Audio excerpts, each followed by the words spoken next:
Hey everybody, welcome to this free edition of our Trader Use Group weekly roundup for the trading weekend in October 28th, 2022. I'm Preston Brent. Thanks for tuning in. Well, this week's theme is what goes up, then what? And we've had a number of false starts this year, only to find they were counter-cyclical moves in an overall bear market. And how about this one that we're getting so far in the month of October? Well, let's take a look at the week, and then let's just kind of go into detail on some of the charts and just see how things are starting to stack up. So if we look at the U.S. markets, you can see everybody was very solidly in the green this week, especially the Russell.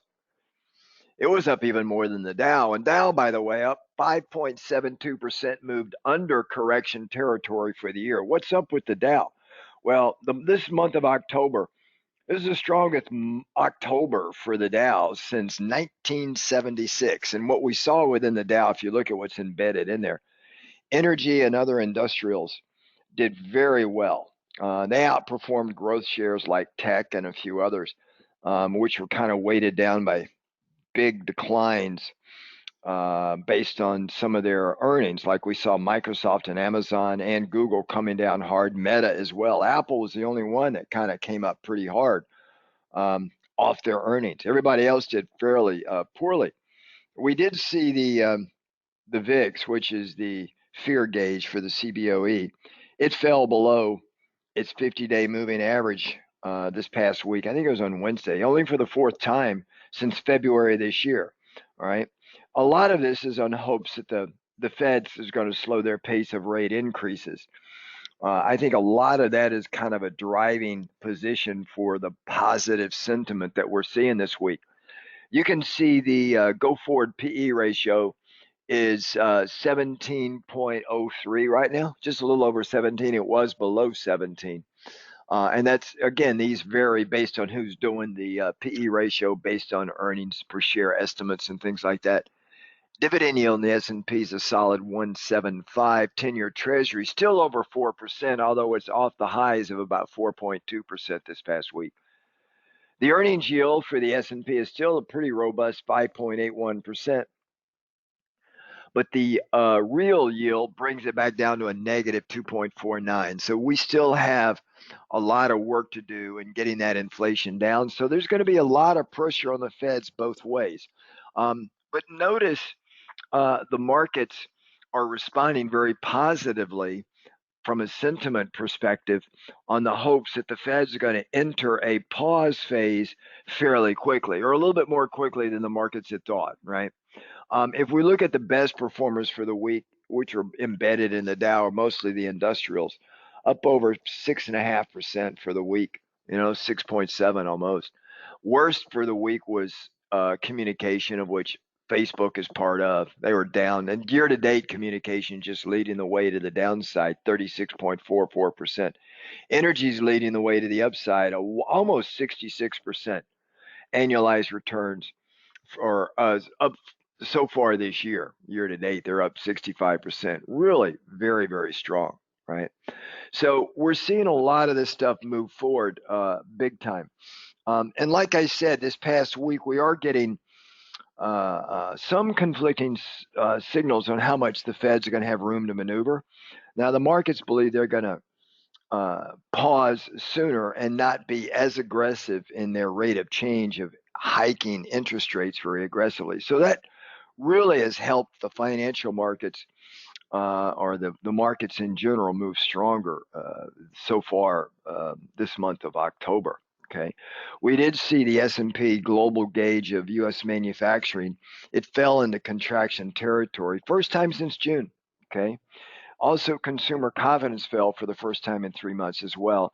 We did get the first estimate of U.S. GDP in Q3. It showed the economy expanded at an annualized rate of 2.6% versus an estimate of 2.4. But understand, of that 2.6%, a big chunk of it was exports. And what do you think there were exports of? Of course, energy and nat gas to Europe. So we're going to see that number, once we get into Q4 and Q1, come right back down again. And we did see pending home sales fall about 10.2% in September. It's the largest drop we've seen in the real estate market on home sales since early days of the pandemic back in April or May of 2020.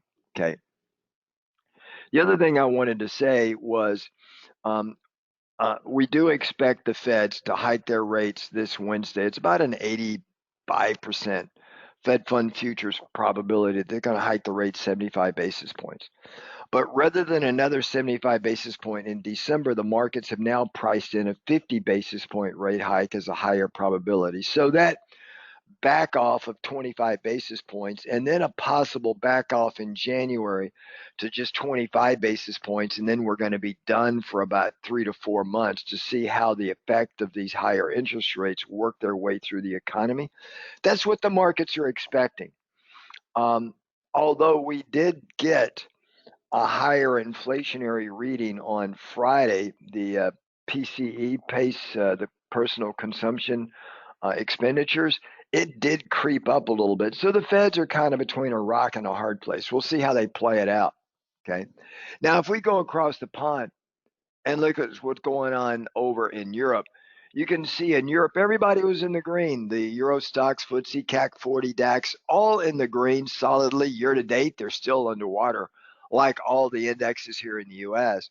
But over in Europe, they raised their interest rates for a second consecutive time. This time this past week, 75 basis points. So they seem to be following in the footsteps of the Feds, right? Their new deposit rate's now at 1.5%. That's the highest it's been since 2009. We did see business activity in Eurozone contract. This will be the fourth month that it's been running lower, okay? Pretty much showing that the economy across the Eurozone is going to be in, if not they're already in, a recession. And we did, like we did in the U.S., got an early reading of the S&P Global Composite Purchasing Managers Index, and that dropped to a 23-month low of 47.1, okay? And then over in the UK, we did see business activity shrink there for a third consecutive month as well, and the global composite PMI in the UK fell to 47.2. So we're getting slowdown all across Europe.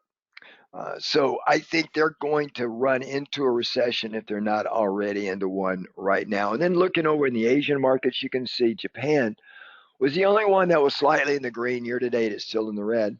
Okay. The yen pretty much is still down big time against the US dollar. All right. And the Bank of Japan also increased its purchases of the Japanese government bonds, adding a further 100 billion in 10 to 25 year debt. Okay. And it's just they're about the only buyer of Japanese bonds right now. And the PMI over in Japan, however, did register a score above 50. It came in at 50.7. So just barely expanding in Japan. And then, of course, over in China, very ugly, hard down over 4%, Hang Seng 8%, really ugly. One of the reasons why investor sentiment over there is really in the doldrums because now they're doing new COVID-related lockdowns in several parts of China, and we're seeing growth worries all across China. We did get a little bit of a better than expected GDP, but just understand a lot of those numbers are manipulated. But China's economy expanded 3.9% in the Q3 from a year earlier, but still very low for China. And then retail sales grew at 2.5%. Forecast was 3.3, so the consumer is slowing their spending. So I think China is going to be in for some tough times, right? Just like Europe. The U.S. is the only one that seems to be expanding, although in the PMI numbers, it's below 50.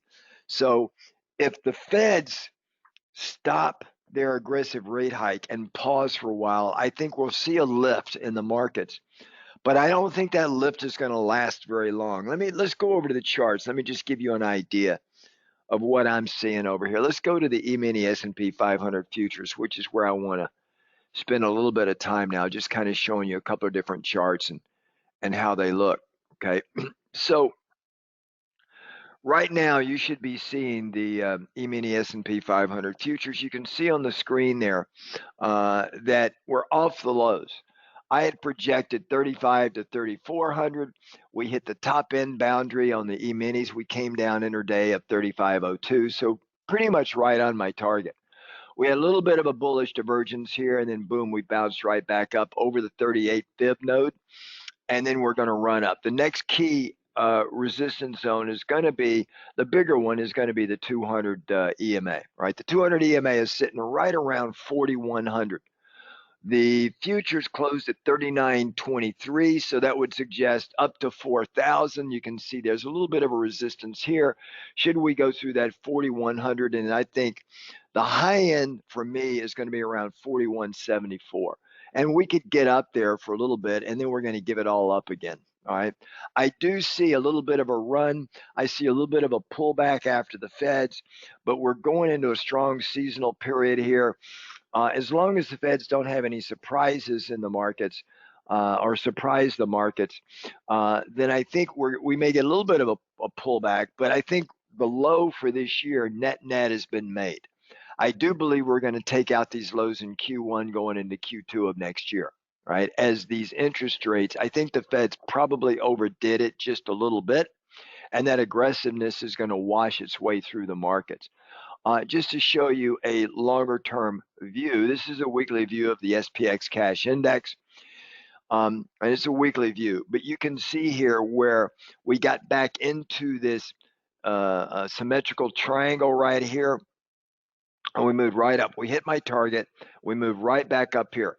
I do believe the key for me in this market is right here. And this is the one, this will be to me the major upside that we're not going to take out right there. All right, that pivot high is sitting right around 4,300. So we're going to dance around. We may even come in here and chop around a little bit, and then we may spring load up or spring load down once we get back inside here. We're already inside just a little bit right now. But I do believe the near-term direction is up. I was telling our members about the middle of October. Once we bounced off of here, we got a signal. I said, you want to play the rest of October to the upside. So this was right around mid-October, and that's pretty much where we've gone. Okay. And they've been a nice little run, but we are still in a bear market, folks. We are in a bear market chart. This is a weekly chart, so just ignore the 50 weekly and the 200 weekly timeline. Although that is a good support element, the 200 week, all right? You know, so that is a very long-term support mechanism, and it held up nicely right here. We did intra-week come down and hit my target. But where do I think we're going to go? It's where the Fed is going to determine near-term direction. I don't think we're going to take out that low, nor do I think we're going to take out that high. So that moves us from 4,300 to 3,500, right? So you may go, well, damn, Brent, that's an 800 point difference. Well, yeah, because vol is still very high through the end of the year, and you look at the math and you look at the VIX, and that gives us a nice little range to stay in. I do believe, as I said, we're going to take that out in Q1, Q2 time frame, but I don't think we're going to take that out for a little bit of time. Okay. If we do, because you never really know, nothing's 100%. But if we do take it out, look for a retest and a chop. It's going to be very difficult to get over that. That's a key pivot point right there. Okay. Obviously, the next key pivot point is up at this level here at 4,600. And I don't see that happening next year either. All right. I think we're going to start off the year fairly weak and go into a recession. And then we're going to have a strong finish in late Q3, Q4 of next year. I think most of the dirty work is going to be done in Q1 and Q2 of next year. We're already seeing earnings come down, even though they've reduced the expectations of the mega cap tech like Microsoft, Amazon, Google, Meta, and Apple. The only one managed to beat even the lowered expectation was Apple. All right. And then they came up, but all the others were down. So it's just been an ugly time for NASDAQ. In fact, this is reminiscent of the 2002 post-dot-com bubble pop, where the Dow really outperformed NASDAQ. You have to go back that far to find a strong outperformance by the Dow over NASDAQ. Okay. So that's just a little bit about what, excuse me, what I'm seeing right now. So let me just take this out and let's just come back into the charts for a minute. And if we come down here, notice here on the 50 EMA, we're above the 50 EMA and we're below the 200 EMA. Again, these are going to be targets for us. The 200 EMA is sitting at 4080, so call it 4100 right up here. This is going to be our near-term target. And the Feds are going to go a long way as to saying, are we going to bust it in the next week or two, or are we going to come back down? If we come back down, I'm seeing support around 3,600. I don't see us going much lower than that. All right, at least this year, right? Unless the Feds do a total surprise, and the CPI data coming out in November 13th, 12th or 13th totally surprises to the upside, which would move the markets down. If we look at the Dow, all right, the Dow you're going to see is well over the 50 EMA and has recaptured the 200 EMA. We still got a bear market chart, okay, but that is a strong recovery. We had a little bit of a bullish divergence there, and again, in the middle of October, I said get long, but my game plan was going long small cap. And if we look at small cap, which is the Russell, right? And let me just find this on here. Where are we on here on the small cap? Here we go, right here. If we look at the small cap, you can see we did not make a new low here. The last new low made in small cap for 2022 was back in the summer. So it's been scraping along the bottom. You can almost consider this a triple test. We came down just barely off the lows. We came down again just barely off the lows, and then boom, we shot up. We're not over the 200 EMA yet because small cap, we were literally down over 33.33% this year, okay, or year for the prior highs. But we're slowly, or actually very quickly, moving up. And for our members, I've got a couple of ETFs that we like playing for small cap. So that's kind of where we're sitting now. But again, like the small cap, I see 1916, and the Russell is a key number. Like the Dow, like the S&P, and like NASDAQ, the pivot point made back in August, it's going to be an afterthought. I don't think we're going to be able to take that out. All right. And if we go to NASDAQ, speaking of NASDAQ, you can see we came off the lows pretty hard. You can see we hit our target here. I made a new target here after this August pivot. And we came right back down. And notice with NASDAQ, we're still below the 50 EMA. These are EMAs. The 50 EMA is starting to get a flat trajectory. The 200 EMA is still pointing down. That was the August pivot right there. I don't see us doing that. So and this is basically, we're getting that rotation out of growth into value, into small cap and mid cap. Mid cap's kind of a cross between the highly volatile small cap and the large cap growth. So you're getting a little bit of a mixed bag there, right? So mid cap tends to be doing fairly good. So if you look at the S&P mid cap, which is MDY, Mike Delta Yankee, you can see this double tap here, right up here, coming up in challenge here. So that's a good play as we move through the end of October. All right. Now, if we come down here and look at volatility, you can see the VIX. We've come down off the highs. We broke that 30. We've been in and out of 30 going all the way back to the middle of September. Okay, so over a month. And we finally broke it, and then we came all the way down here. So remember the stats with VIX. When the VIX is below 25 and above 20, the returns, the average returns on the SPX going out over a year, or over 6 months rather, are about 2 or 3%. So fairly low for the S&P, but it's a positive return. When the VIX is between 25 and 30, it's a negative return. So 25 is the first kind of semi